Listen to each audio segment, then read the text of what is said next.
I sobretot és molt a més perquè com ja hem fet les coses difícils d'aprendre, ara ja és aprendre només el que ens agrada una mica, doncs ara apliquem tot el que ja sabem per fer coses més potents, més xules, més grans.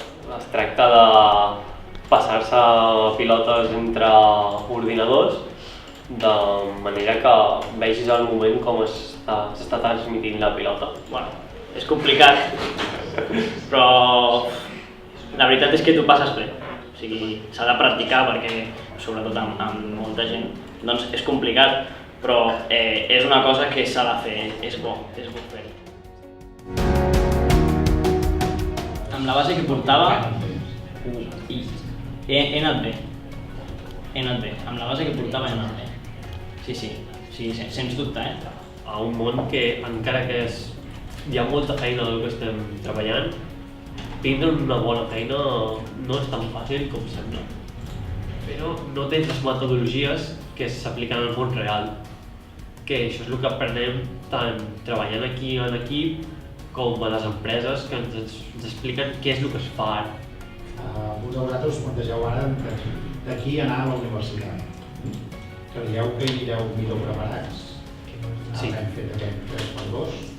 Sí, a mi personalment m'ha ajudat bastant a decidir-me i sí crec que estem molt més preparats. En el meu cas, jo no volia ser programador al principi i la veritat és que vaig entrar i em va canviar tot. O sigui, vaig decidir que això era el meu.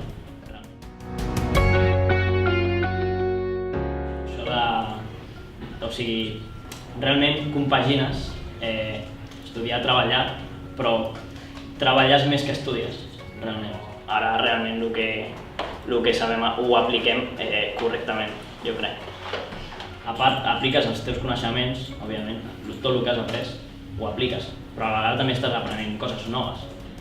Tens, per així dir, el dret d'equivocar-te i de que t'ensenyin i de fer preguntes que normalment en una feina li estàs traient temps a un altre treballador. Jo estic pencant que flipes a l'empresa, perquè em demanen molt i jo ho entenc que em demanin molt. Està molt bé perquè els contactes en aquest món són una cosa molt bàsic. En el meu cas, estic preparant el projecte final de curs amb la col·laboració de l'empresa